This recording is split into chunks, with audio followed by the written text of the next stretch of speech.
Welcome to today's session. It's titled Planning for Uncertainty, Bold Moves to Recapture Growth. I'm Hari Sankar, Group Vice President of Enterprise Performance Management Products at Oracle. I'll be your moderator today. I'm thrilled to be joined by Michele Tam, a senior expert and associate partner in the Corporate Business Functions Group at McKinsey & Company. Michele has a lot of experience in this area, and she'll be sharing some recent research from McKinsey on this topic to help us all plan and forecast more effectively and really turbocharge the role of financial planning and analysis in leading our businesses through today's uncertainty. Welcome, Michele. Thanks for having me, Hari. Great. Let's get started. My first question really goes to the heart of our discussion today. In your research on how CFOs can help their organizations return to growth and operate effectively in the new normal, you encourage and actually even urge CFOs to make some bold moves in a few key areas. Let's start by having you summarize these bold moves for our audience. Great. So we believe there are three bold moves that CFOs should make as they help their organizations return to the new normal. The first CFO bold move is to bolster productivity. Our research shows that during the last economic crisis, a small subset of leading companies, let's call them resilients, pursued productivity improvements more often and more frequently than others, and that helped them create the capacity for growth during recovery. So there's a lesson to be learned, not only for the post-COVID world, but for subsequent crises. The second CFO bold move was to strengthen the balance sheet and reevaluate the investment portfolio. We think CFOs should take this opportunity to perform cleanup on the balance sheet. For instance, refinancing debt, reducing inventory, revisiting payables and receivables terms, and so on. This can extend financial flexibility while keeping everyone focused on key metrics. Additionally, CFOs should guide peer executives in a review of major R&D, IT, and capital projects, and use this opportunity to optimize the company's investment portfolio. It's very likely that businesses' initial projected returns on investment will have changed significantly as a result of the pandemic. And this will be a great opportunity for finance leaders to quickly shift resources to higher yielding projects. Finally, the third CFO bold move is to invest in finance function capabilities. Some finance organizations may lack FP&A leaders with the analytics and business skills necessary to navigate through the new normal. To build up the finance bench, we think the CFO will need to scout for dynamic, proactive individuals, explicitly recognize their performance, and support their development with new tasks, capability building opportunities, and new roles on the fly. Thank you, Michele, for that excellent summary. Clearly, the FP&A function is at the epicenter of many of these bold moves. So in this context, I know McKinsey also recommends that FP&A teams should adopt a new systematic approach to performance management. In fact, we're also seeing that at many of our customers. For instance, some of the customers who have seen big shifts in demand patterns, for example, from store-based demand to online channels, or shifts across different types of products, from luxury products to more staple type of products and so on. They've had to reimagine their planning processes. And some of them, what they're doing is sort of tightly linking and aligning their financial planning processes with their operational planning processes, sometimes called the integrated business planning, right? So these kinds of ideas are starting to take shape here. So really, when you talk about this new approach to performance management, I would like you to sort of drill down into it and say, why do we need this? And what are some of the key elements that you see as core elements of this new approach? Great. So first on the why, we think few FP&A leaders have probably encountered the degree of uncertainty that they're experiencing now. And they probably haven't ever been asked to conjure up a crystal ball in a matter of days and make the most important decisions their companies have ever faced. As a result of the new normal, we think a more systematic approach to performance management will allow the CFO and the finance team to quickly alert the company to options and opportunities that might be emerging. So we think specifically the financial planning team should focus on 5 steps. First, get a clear view of the company's starting position using a driver-based model and a cross-functional team of experts, perhaps from supply chain and the commercial functions offering input. Second, build a fact base based on current trends and use it to develop a range of scenarios. That includes a do-nothing scenario, but we'd recommend at least 3 or 4, and ensure that they're looking at a momentum case for each scenario, which excludes the impact of any intervening investments. We're definitely seeing that scenario-based planning approach sort of take hold with many of our customers. So, several of our customers are doing, as you suggested, a baseline, a best case, worst case type of thing. And, what is interesting is they're not just doing these scenarios, but they're revisiting these scenarios very actively, sometimes on a monthly basis, sometimes even on a weekly basis. And the second thing that we're seeing with some of the customers is they're saying, this handful of scenarios don't capture everything that we need to capture. So we're going to start using advanced techniques like Monte Carlo simulation to do a whole range of scenarios, dozens of scenarios, perhaps, to start doing things like risk-based planning or risk-adjusted modeling. So we are starting to see some of these more advanced concepts that we've all talked about for a long time really start to take hold with our customers today. I totally agree with that. I particularly like the 4 scenario approach so that you don't just anchor on the middle scenario. That's a great point, Hari. The third step that we recommend financial planning teams focus on is to align on a financial plan with the direction of travel. So what are the most likely scenarios or scenario, and then build detailed financial plans if each scenario were to actually occur. Fourth, we think that financial planning teams should determine the best actions and moves as part of the lead scenario. So including identifying the right set of initiatives and defining execution plans that might include resources, metrics, and timelines for each action. And finally, we believe that teams need to identify the trigger points that will prompt the business to adjust and adapt forecasts and financial plans readily. What are the right KPIs to track? We think it should just be the 5 or 10 that really matter so that they don't lose the forest through the trees if they're tracking too many. And then build a dashboard to review those KPIs on a weekly or sometimes even daily basis so that they can identify when that trigger point has been reached. I have to agree with you on that metrics that matter point, because we are seeing that sort of repeated to us by many of our customers. And interestingly, one pattern we are seeing, this again lines up with what you talked about in terms of driver-based planning, is that increasingly finance is looking at metrics that are not just financial in nature. Many of the metrics and KPIs that finance pays close attention to these days are operational in nature, because some of the leading FP&A folks believe that I need to monitor operational metrics because they are leading indicators of financial performance. So it's a combination of financial and operational metrics, but as you rightly said, it's not dozens of metrics, it's perhaps 5 to 10 metrics that really sort of tell you what's going on in the business.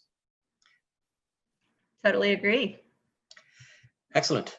So again, like I said, in many of our conversations, we are seeing that scenario-based modeling and planning has become a board-level topic at many of our customers, right? So in that sense, FP&A teams are now establishing, again, to your point, a whole new range of capabilities to deal with this crisis. Scenario modeling, rapid planning and forecasting, new KPIs, dashboards, and so on, right?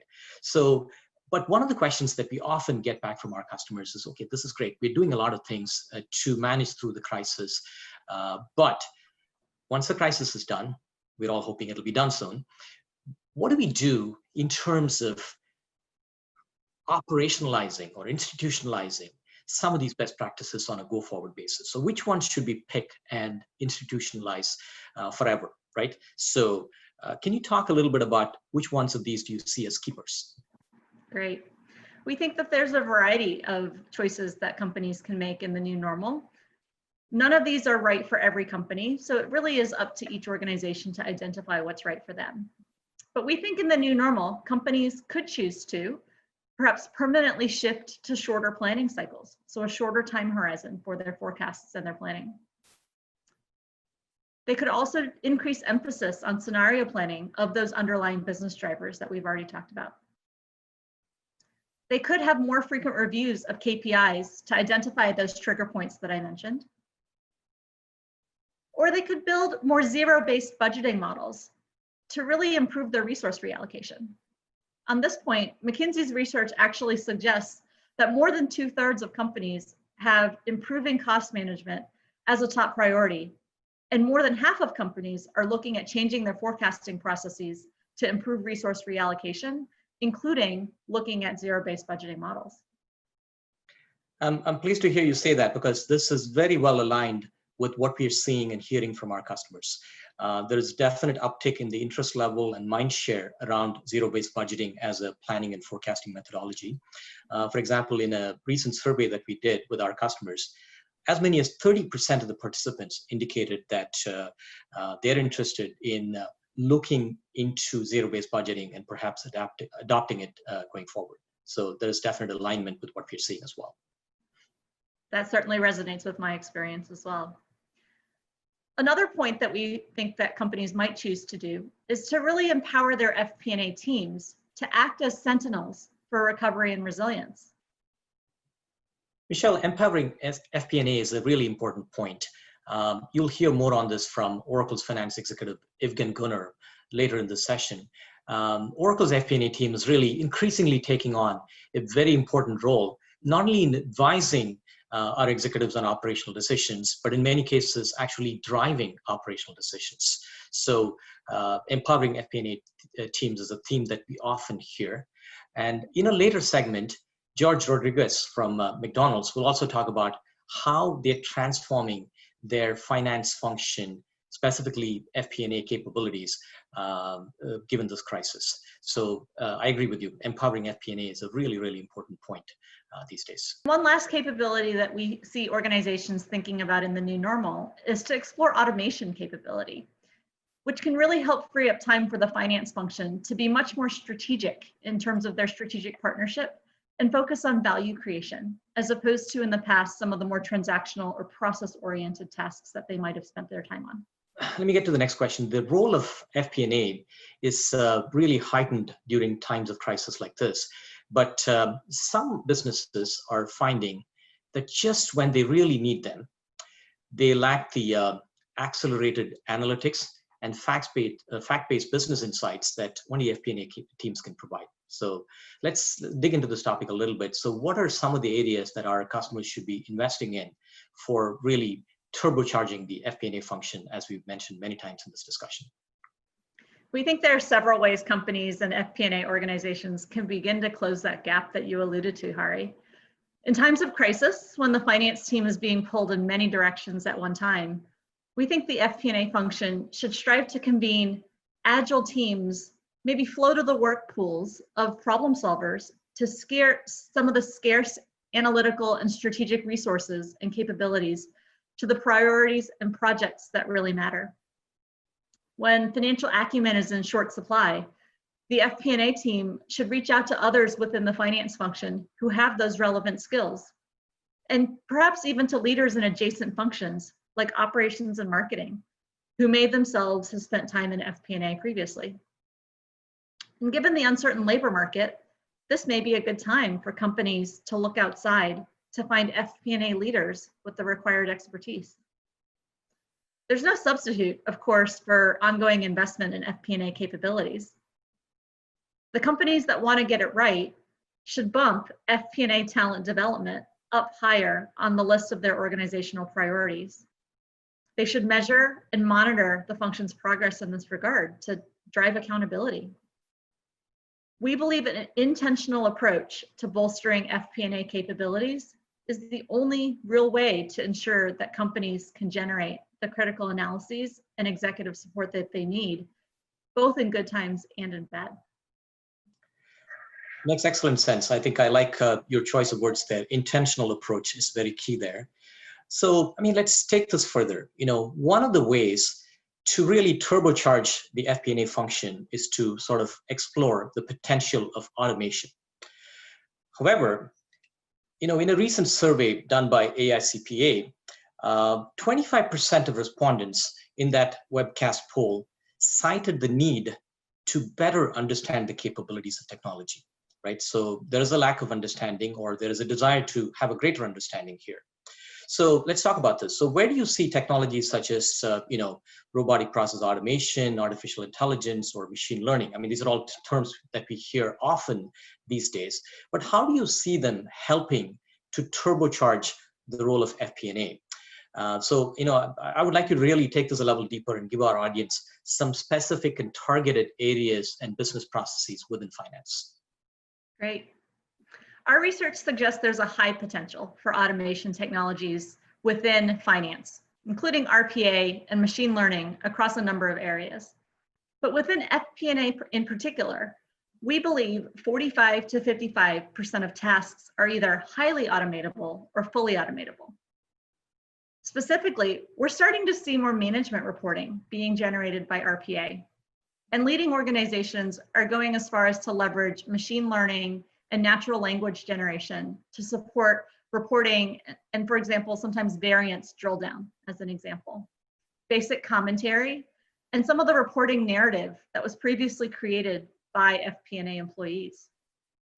Some organizations are also seeing machine learning to support continuous forecasting.